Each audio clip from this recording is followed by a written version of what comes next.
All right, that's probably long enough. So thanks everybody for coming out to the 37th, apparently, AllWalletDevs call. First one of the year. Reminder to everybody that we've moved to an on-demand style. So we're not doing monthly calls anymore. We are just doing um, whenever somebody wants to put something on the agenda, we'll have a call. And today we have three items. The first one being associated accounts, ERC 8092. So with that, I think I will hand it off, and we can learn a little bit about this. Great. Thanks, Sam. Hey, everybody. It's first time presenting here, so it's good to meet everybody. I think mostly new faces in the room. I'm Steve Katzman. I work as a smart contract engineer at Base. My most notable contribution to the space since I joined Base was the Base names protocol, and the Base names, everything that we do with Base names has pretty much been in my purview. Generally, I work on the Base account team, which is the team that owns the smart wallet and is very interested in account abstraction generally. What I'm presenting today will be associated accounts, which I'm going to share a couple links here. And then I'm just going to share the spec itself and kind of talk to it as I work through the spec. Please stop me and ask questions if you have them. I think an open conversation is the best way. If you have a question, other people probably do too. And let's jump into it. So at a high level, associated accounts are what they sound like, a way to associate two blockchain accounts. The spec is specifically chain agnostic and leveraging ERC 7930, which is the interop address specification that was recently moved to draft. The general concept here is that two blockchain accounts agree on a shared payload and sign over it. And in doing so, they create an object that both accounts agree describes the relationship between the two of them. And so I think the easiest way to understand that is to look at the actual association struct, which is the underlying data that the two accounts sign over. And so included in an association record is the two accounts designated by their 7930 addresses, an initiator and an approver, though as we'll find, the ordering doesn't really matter too much. The timestamp that the association is valid at, the one it's valid till, and then two fields that describe the arbitrary data. And so these are optional. One of them is just a 4-byte interface ID, and the second is an arbitrary length data field. So both accounts would see this data. I think hand wavy see this data in an app context generally. They would get to look at the encoded data and also who they're associating with. Given the app context, they would also know why this association matters probably. And then they would get a chance to sign over it. Hopefully the app helps them sign over the contents. And so the second type that's defined by the spec is the signed association record. And this is a wrapper struct that contains all of the validation data that's necessary for this to be a canonical source of data for the two accounts as opposed to just arbitrary data. So the signed association record contains a timestamp for if the field has been, or if the association has been revoked, a key type describing how the initiator, and a key type for the approver as well, how they're going to sign the association record, and then the actual signature byte from their signature and the record itself. And so this struct contains everything that's necessary to validate that both parties have signed over the contents of the associated account record. I think I'll jump in a little bit to this key type, but we don't need to spend too much time on it. It's effectively an enumeration of what curve was used. Since this is a cross-chain specification, it could touch accounts that exist on chains that don't use SEC 256K1 or have access to contract validation like 1271. So this is an attempt to try and reconcile that like all blockchain cryptographies are valid for associations, and you just need to tell the association record which one you're using when you sign. And so included in here is kind of two classes of key types, cryptographic curves, and then kind of integration key signature types like WebAuthn or 1271. Cool. So that's the like structure of the data. And I think that I kind of glossed this over very quickly at the beginning, and I can kind of backpedal a bit. The reason that you'd want to do this is very app specific. And we think it's a really interesting mechanism for associating accounts that have a hierarchical relationship. On the base account team, we're building an account model that leverages what we call sub-accounts. And a sub-account is a smart contract wallet that is owned by like a kind of a top level universal account. If the top level universal account has something like an ENS domain, we want the sub account to kind of inherit that identity. And so this is the mechanism that we think we can build a trustless and secure mechanism for sub accounts to like inherit the identity of their universal account. We also think it's a mechanism that could be used for delegating authorization to other accounts.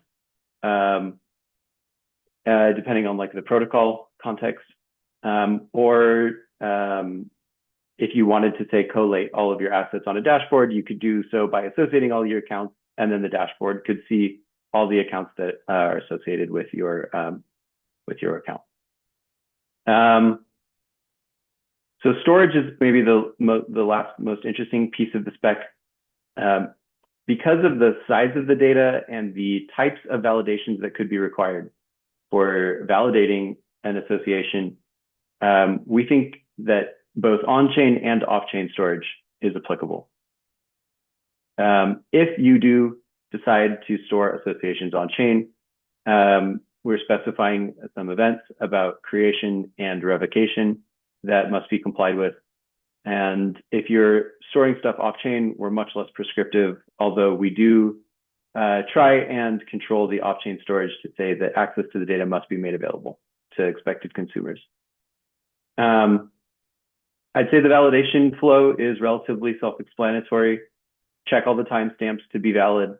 Make sure that the signatures recover or return true to their respective accounts, and that's pretty much it. For revoking, depending on where the account, the association is stored, revocation kind of changes a little bit. If it's on-chain, then the revoked at field would be changed on-chain to block timestamp, and this specific event would be emitted. That's the whole spec in a nutshell. Included in the comments of this call is a link to this demo site, which allows you to connect your wallet and sign an association record, and then connect a second wallet and sign a second one. It kind of shows you the underlying fields, and maybe most interestingly, it has a graph view that can show you your accounts. I am on my wife's computer, and because we can't have Zoom on work computers, and so I haven't like set this up or done this on this computer before, and so this is all empty and it's a little sparse. But it should be pretty straightforward for you to connect your wallet and associate two accounts that you control. I'm going to pause there and see if there's anything that we should like jump back up to in the spec or anywhere.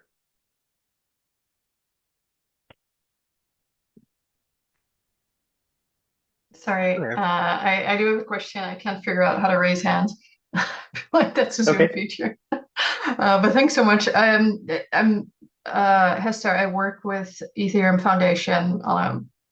somewhat unrelated to this initiative, $1 trillion initiative. The question I have is a little bit of a new question, but can you clarify for me the difference in how you're defining associated account with delegated account in this context? Because there's quite a few standard proposals on how to handle delegated accounts. Seems like there's a nuance difference here, but I'm wondering how you define it. Can you help me understand like what the other context is for delegation or delegated account? So I'm looking, for example, at this EIP 779.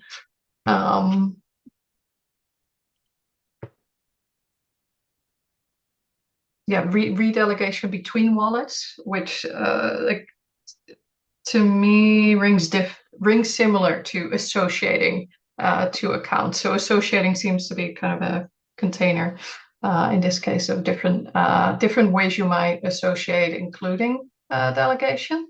But this is essentially what I'm trying to understand. How do they fit together?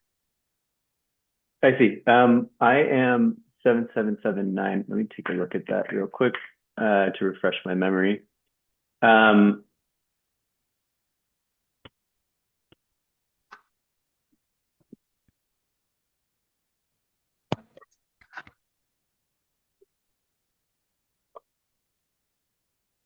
I'm not familiar with this 7779 specification, and so I can't really talk to the difference between it and mine off the cuff here.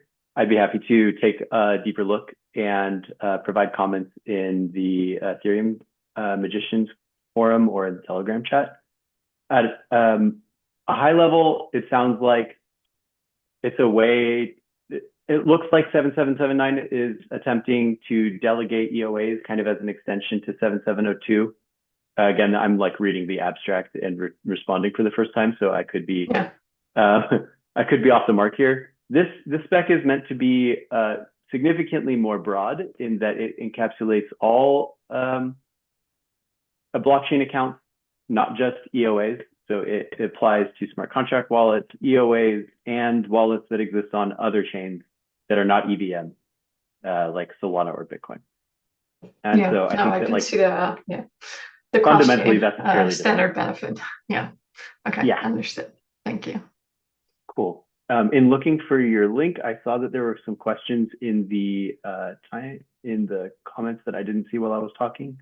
Sam, you suggested instead of using a key ID, could we use an address for a contract that implements validation logic? I think that that's an interesting pattern. In general, I'm not very happy with the key ID schema right now. For one, you pointed out in the PR that it needs to be extended with additional ERCs in the future. I don't think that that's very ergonomic. And also, I think what's missing, and someone recently pointed out in the ERC 8092 Telegram chat recently, that we could include the like validator or the like storage location in the association record. And then metadata like how these accounts signed could be returned by that implementation. And basically both initiator and approver would be agreeing to where to put these associations. I'm like pretty excited about that pattern, and I'm like looking for comment on that in the chat right now. But I think it also would address your, it addresses the other thing that you're pointing out here, that we don't have like a canonical contract that implements validation logic. I was actually thinking a little bit more about this while you were talking, and I think it would make a lot of sense to kind of have the so kind of in the style of 712 and what is it, 1271, the type sign messages and contract sign messages. So if the contract had a validate associated account record function, and you just passed a struct with a blob of signature on it to the contract, and then it could just check it itself. You'd still need a key ID to handle like what chain the account is on. So you'd need like, 3 is Bitcoin with a particular validation, like scheme. One would be an Ethereum contract address, two might be EC Recover, but that would definitely make it a lot easier to have a list. You wouldn't need to have a very long one. So Yeah. Yeah, I think that also helps kind of solve the problem where like this is maybe too specific, and so it would have to be extended in the future, kind of yeah, precipitating in more exactly. ERCs. Yeah, and by bucketing them in more generic classes, you kind of avoid that pitfall. Yeah, that's a Yeah. good suggestion. Unrelated question. Um, is there a difference between initiator and what was the other one? The Approver. approver? I not functionally. The only Okay. reason they needed to be named, and I think that generally speaking, it's reasonable to expect that one would sign first and somehow through the app notify the other, or that when the other connects, the like association is waiting for them. And so there is kind of an ordering. That being said, there is nothing about the signing process that requires like them to be sequential. And so So instead of initiator and approver, I would suggest something like you put the address that sorts lexicographically lower first, and then the second one second. That way, for any pair of accounts, there's one canonical encoding of that uh, record. yeah, and it's funny that you bring that up. I actually had that in the spec originally, and in an early draft before we moved to the PR. And I will need to find my notes and conversation for why we decided to move away from that. But I have the language for including lexicographical sorting if that makes sense. What? It might just be simple, like it might be that it's directional if these are directional records. If they're not, then yeah. Yeah, directionality is kind of dependent on the app that's consuming it. But I think that if directionality needs to be encoded strictly, it should be encoded in the data field. Yeah, okay. Um, It makes sense. and the 712 struct signing needs ordering in order for everyone to be able to agree on like what the struct is. And I think that there's I'll need to revisit lexicographical sorting, but I will take another look at that. Um, we had it and removed it, and I can't remember the justification for why we removed it, so I'll need to take another look there. Cool. Thank you. Good content for rationale. Yeah, right. That's a good quote. Um,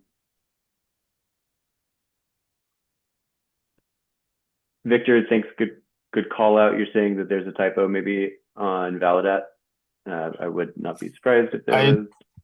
Yeah, I realized that it was these two lines were too close. I was reading the one below. I think you said Oh, from gotcha. which, yeah, but there indeed has some implication when you said valid at. Um, yeah, it's all good now. All Okay, cool. Yeah, this line describes this line. Yeah. Oh, I see you clarified your comment. Man, Zoom has threads in their comments. So fancy. Okay. Are there any other questions?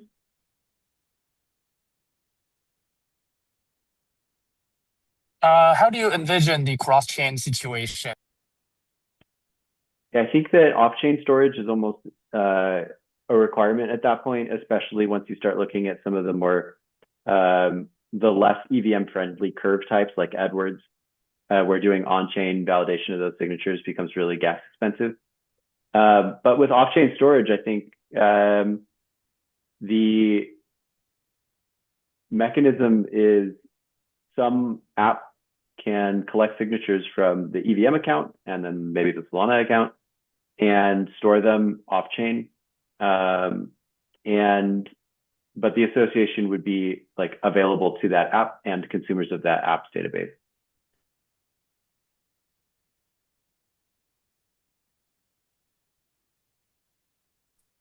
Great, thank.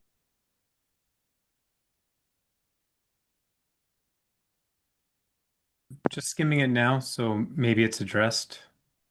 But It doesn't seem like it, just my first glance at this, that there's like a defined, maybe I'm wrong, a parent-child relationship. It seems like bilateral. So when you talk about things like association with an ENS address, what happens if it's doesn't have that hierarchical relationship and then you have conflicting addresses resolving there? Or is that more of a like a wallet level implementation detail for handling? Yeah, that's a really good call out, Sam. I think that that is actually more of like an ENS spec level and client integration spec. Um, and we could encode that hierarchical relationship into the data field like we just talked about. But I also in the like idea that we have with like sub accounts, uh, most of the sub accounts are like spun up, they're app specific and they really only execute in like an app's context. And so they almost certainly won't have ENS names. But it's a good call out that like we need to establish what the relationship between the two is in order for the like inheritance to work in the right direction.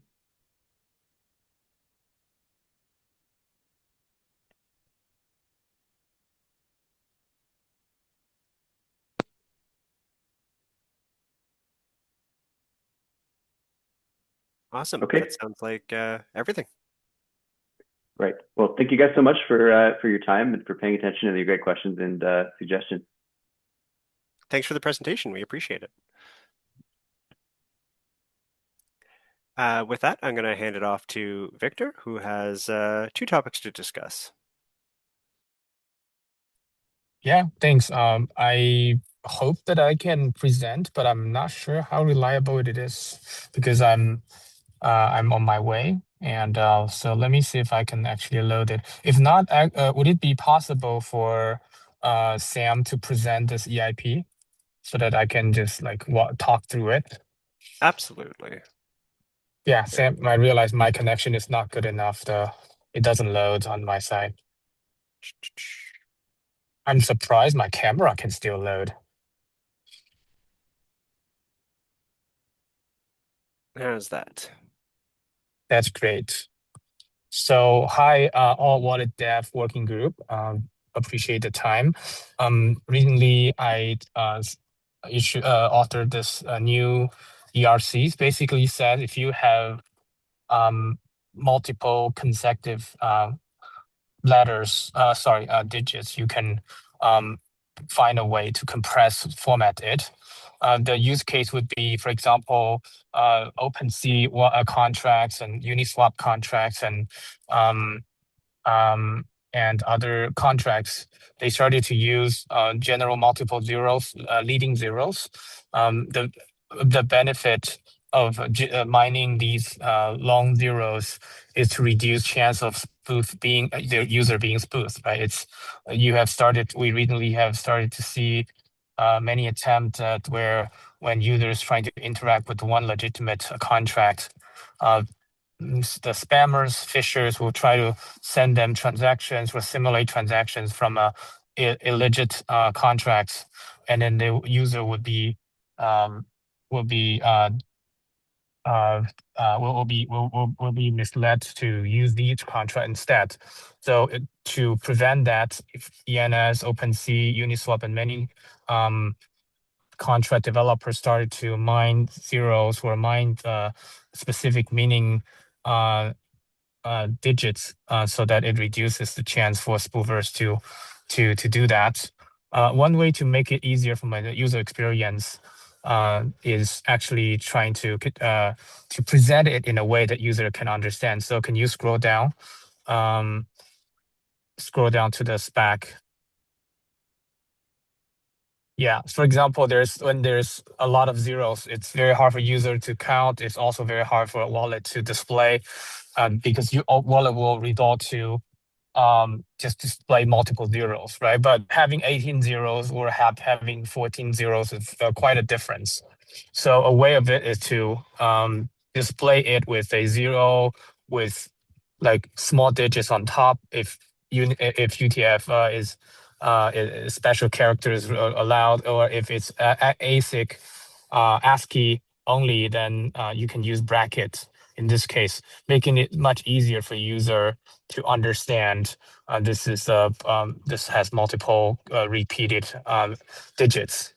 So this is the standard. And just to demonstrate the use of that, I also created a Gnosis Safe deployer, which is you can visit prettysafe.xyz. I also shared that URL. And Sam, can you present that one? Yes. So this is a public good open source project, and then where it basically, you use a browser that doesn't have a web GPU. So if someone has any browsers, Chrome works, and I think are you using Firefox? I am. Okay, yeah. So probably Firefox has not supported that. Chrome and Safari all supported it, and then on Android and iPhone, I think that a lot of browsers supported that. So basically, it uses your GPU to mine, create two addresses for Gnosis Safe deployment, and then it gives you a lot of zeros in front, which can be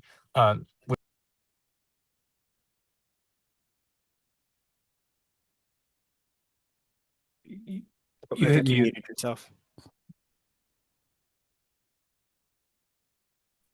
Yeah, sorry, mistype. So if you mine it, I don't know if you have other browsers to show it within a few seconds. You can mine like 7 zeros, and then that already makes it very hard for any fisher to mine additional 6 to 8 digits so that they will be able to mislead users on a wallet. So this is the purpose, to improve wallet user experience and reduce phishing with a standard and with one like open sourced reference implementation, just so that I want to flag this for the wallet working group, and feedback's appreciated. Collaboration implementation is recommended. Thank you.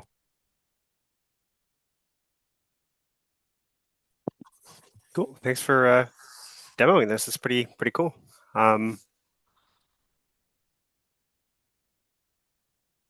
Yeah, I think this will probably end up being useful. I guess my concern would be, does this incentivize, going back to a proof of work world where we end up just wasting a whole bunch of resources mining good addresses? Is that something we want to do? So I think it's much limited in a scope compared to traditional proof of work chain generation, because the most modern wallet will display meaningful digits, usually 6 to 8, which means if someone wants to spoof users with this mechanisms, they need to have 8 to 10 order of magnitude more computation than a genuine authenticate or than a genuine original contract creator or wallet creator. So it just make people who are doing bad extremely expensive, which reduces chance they succeed, but also disincentivize today to do. For any people who just want to be good people, they don't care about all these other random digits. They can just run a few seconds of mining, which will much reduce the I think the waste and the environmental implication is much limited, as long as they don't care about all other digits. And how does this compare to things like ENS reverse records and stuff like that? Would that be another solution to the same problem? Kind of, right? Like if you have ENS, like that multiple layer of security is great, right? For example, if you use ENS reverse resolution, that's one level of security, right? But sometimes you could also, like for very important usage, you'll still want to compare the wallet address, right? Because you want to make sure what you see is what you can trust, right?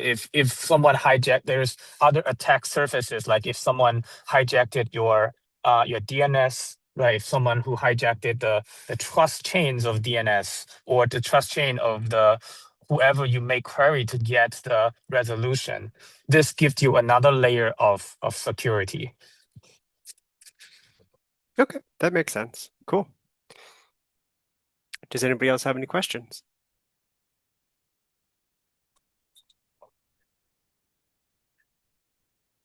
Is this something that wallets might be interested in implementing? I guess that's an important thing to ask the people here.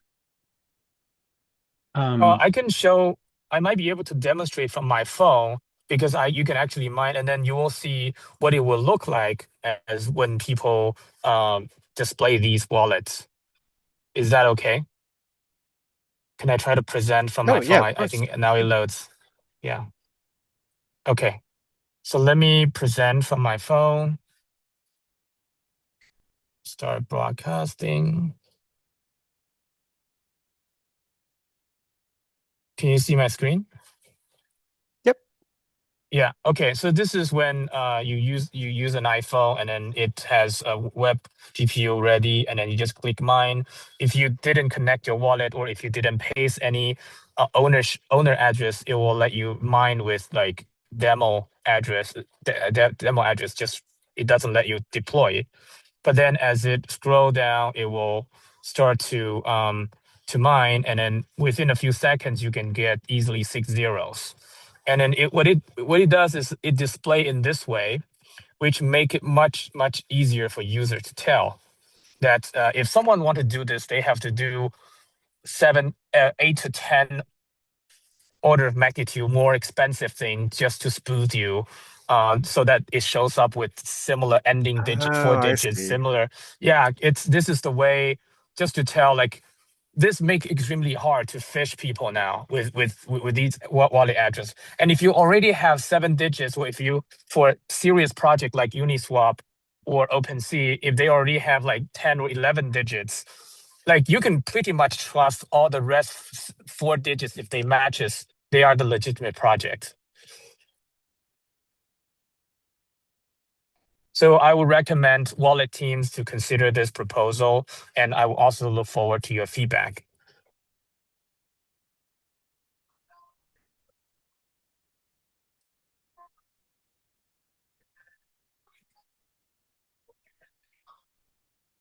So yeah, we'll flip that back to wallets. What do you guys think? Something you could see yourselves implementing?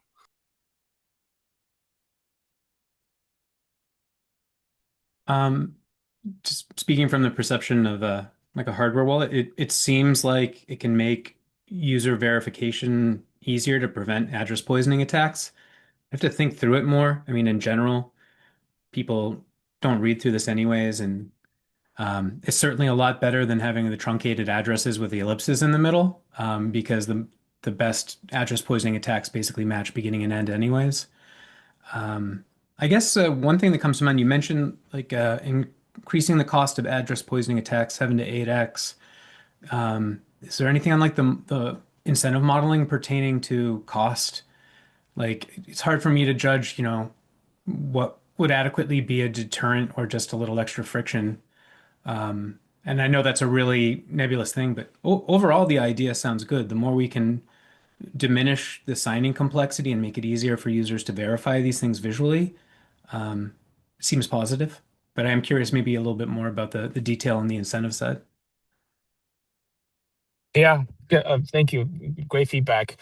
Incentive would be like user do like ignore them a lot of times, but for most high stake transactions, that's when they really need it. And then that's when it really matters. That's also when it exposes the highest incentives for bad people to actually spoof them. So I think these are not for everyday transactions. Are not for like every random wallet addresses. These were for like people who don't want to lose significant or meaningful amount of money as they go on make a purchase, as they go on to make a trade, or when they have like companies or serious institutions want to rely on treasuries, and these transactions are the ones we really want to spend resources protecting. So I think the incentive would partly come from the end user, the actual user who wants safeties, and the other incentive would be like our ecosystem trying to advocate that it just not only make you safe, but whoever try to transact with you also safe, right? Like OpenSea doesn't get spoofed themselves, but they want to make sure anyone who transact with them has less chance of being spoofed, right? Uniswap, they don't get swapped, or they don't get address poisoned themselves. But as a service provider, they don't want they want to reduce chances when anyone else who want to transact with them to reduce their chance being poisoned. And these are sometimes people who are less tech savvy, sometimes are people who are working on other industry, doesn't have enough time to learn about these practices.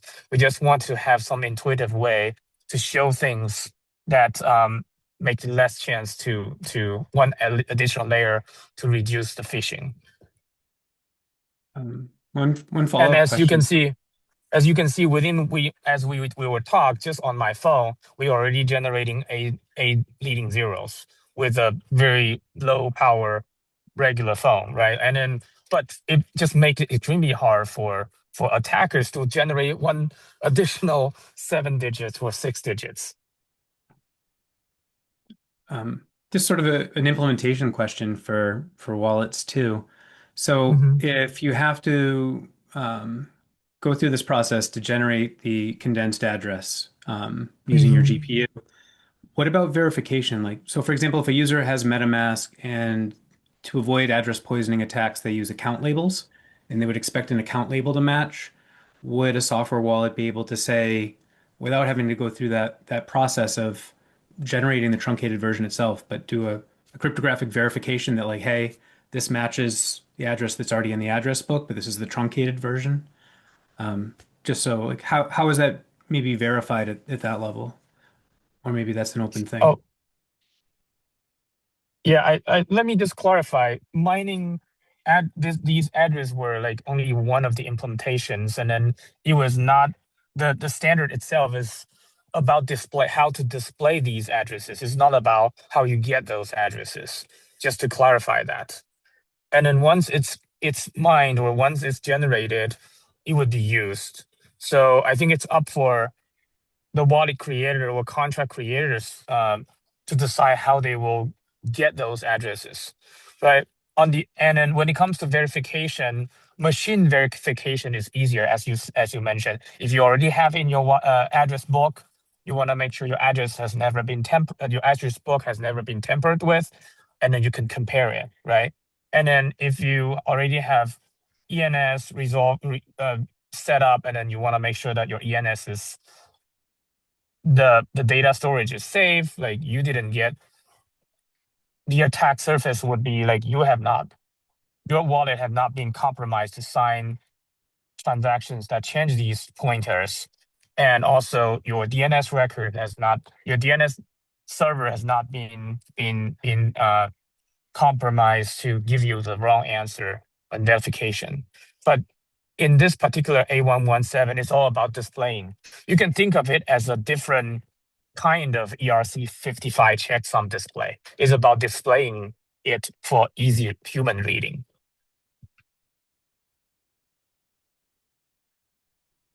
Makes sense. Thank you. Yeah, thank you for the feedback.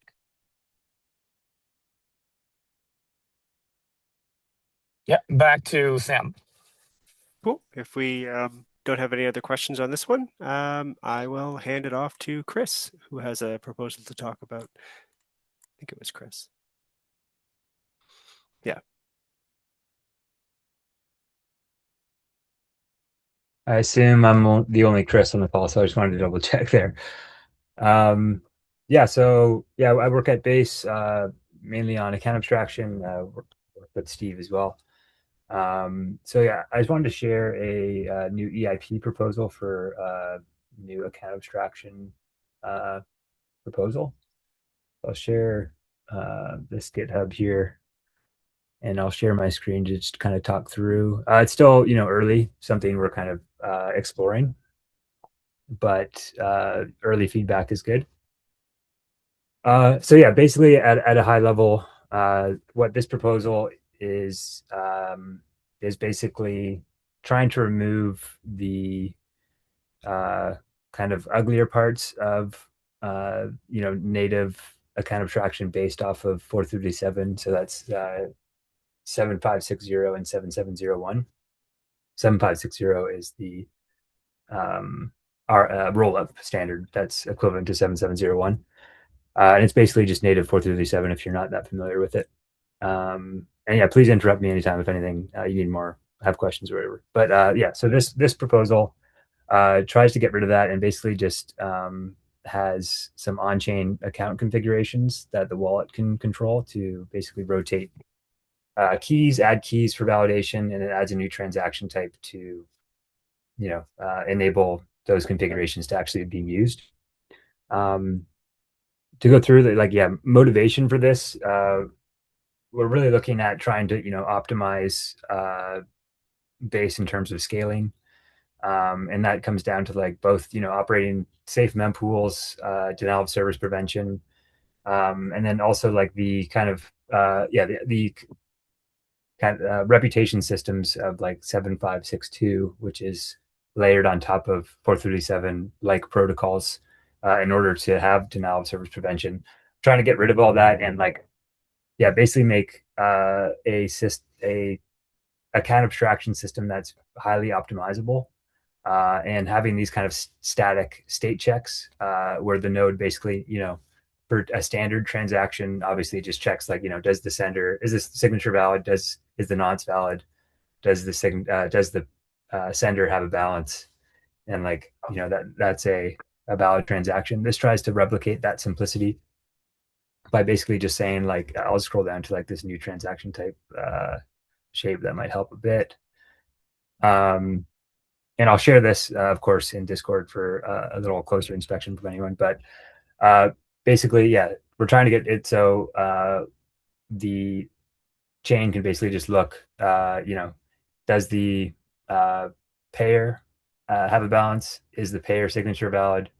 Is the sender signature valid? Is the nonce correct? And it'll be able to just basically keep the configuration system, which will be a precompile, and it'll just have a bunch of configurations for each wallet, basically just keeping it simple. And it's I accept these keys to sign for this account at a high level, and therefore we can, if we keep that state warm in the node, we can just do, again, simple state checks. And upcoming proposals like block access lists and flash block access lists for base basically allow us to like clear out invalid transactions in the mempool extremely quickly, because we have some small set of slots we care about the data in, and if they get updated, then we can just invalidate the transaction instantly. So yeah, that's kind of like the high level, what's going on. I think there's more details obviously in here. I think the kind of there's kind of like two more complex pieces. One is just like the account, the configuration precompile, which is, I think, I'm pretty happy with like the design of that. Of course, happy to hear any feedback otherwise.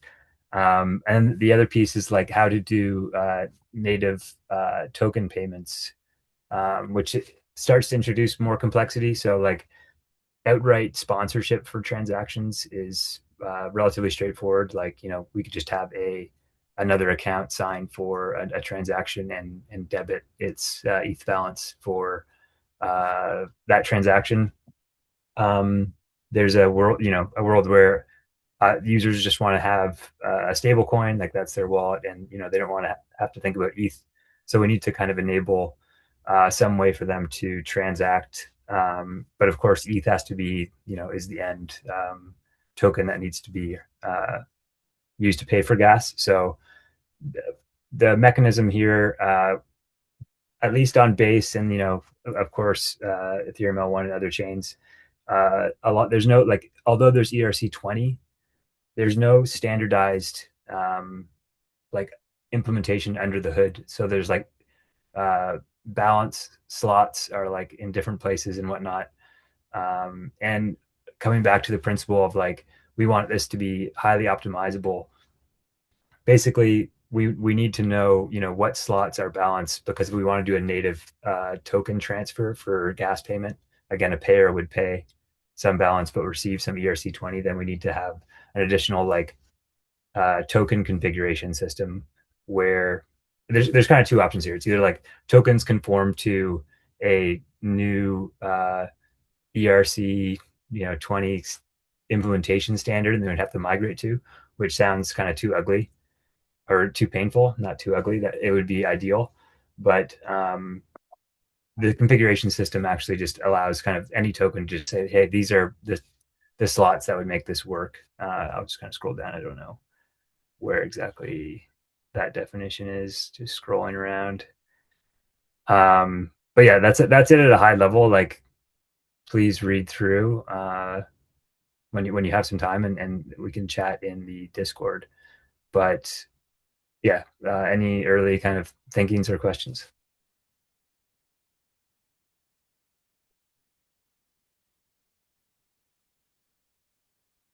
Oh, I wasn't sharing my screen for that day. Yeah, you were. It's Oh, okay. I was. Okay.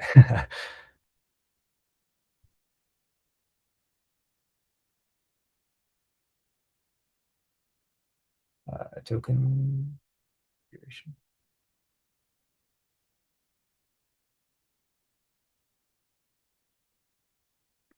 Yeah, in terms of, I'll just add, like, in terms of, where this is at, yeah, still early days, still kind of examining, like, if we could, like, I guess, like, yeah, I mean, feedback, like, on the whole EIP would be great. And then, like, in general, I guess, like, the trade-offs, just to be like, I'll just add a little more nuance to like the proposal, so you understand a bit more of why we're doing this. Like, the trade-off is really like, 437 7701, it's like arbitrary code execution can define validation of the transaction, and that's what we're giving up here to try to be able to optimize and run uh, better mempools or safer mempools. And ultimately, that arbitrary validation code, um, the wallets we've seen, everyone just uses a key anyway, so it's like, at least for this path, this seems to be like, a fair trade-off, that we would just have some set of key types that we accept, and that accounts can use this new approach, which will be a lot less gas and more optimizable. And then there's also like any sort of custom logic is still possible. The call goes to the wallet address anyway, so you could add any additional validation you want, and the precompile is accessible within the EVM to be, so you can update it. You could have like social recovery mechanisms that don't conform to these key types that are on chain. You just need to like call the wallet address, and then it can perform any kind of recovery against the on-chain precompile as well. Yeah, I understand that it was a lot to just kind of drop at the end here, so probably best if we just continue conversation in like a thread. So I'll post, but yeah, if there's any questions, happy to go over anything now.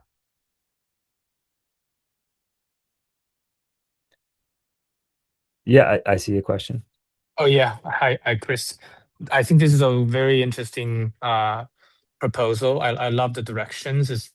I can see a lot of different use cases, like especially like accepting R1 is gonna massively reduce the frictions of usage. My question about delegates is that if we, let's say, have delegation, how do you envision the attack surface of DDoS, uh, or um, or how do you think we need any like mitigations in those, right? If someone tried to send delegated transactions, but make it costly to validate them, and then how efficient would the client knows to be able to validate them without causing a lot of computation and memory read? So delegate, I think, is the most interesting key type here. Basically, what it's trying to enable is so you could have sub accounts that all point to one parent account, saying like basically I could have my primary account. It controls all of my sub accounts. If I do a key rotation on my primary, then all of the sub accounts are referencing that primary account. So it's only like one hop, and it's more of like I delegate my key types to that account. So it's really only like one. It's just one misdirection of like whatever that whatever that account defines as its key types works for me, and it allows. So like if I had 20 sub accounts, because we're also trying to work on this sub account model more, where it's like if I had many sub accounts, I don't want to have to do a key rotation for all of them. I can have one parent account. In terms of like denial of service, like the one everything done here is trying to not hit any sort of arbitrary code. So that means we never go into the EVM to like do a token transfer or do validation against a wallet. So it's not that type of delegation. It is like basically one additional hop on the slot, but the main consideration is like, we do want to avoid some sort of mass invalidation. So there would probably be some sort of mempool limit of like, it can be large, like, large enough that it's not painful to any kind of average use case, or like even just, if you could have another question, sorry. So just to clarify, these were like limited to one hop, right? Like let's say address A delegate to address B, and address B happened to be delegating to address C. When we try to validate this transaction signature using the delegate's key type, it would only be validating against B, Actual, but non contagious, right? correct. Yeah, Non-propagation it to wouldn't the consider next hop. other delegates in the delegated, the account that it was delegated to. So only one hop per delegate. Yeah. Makes sense. Yeah, I think that significantly reduces the attack surface for DDoS. Thank you. Yeah.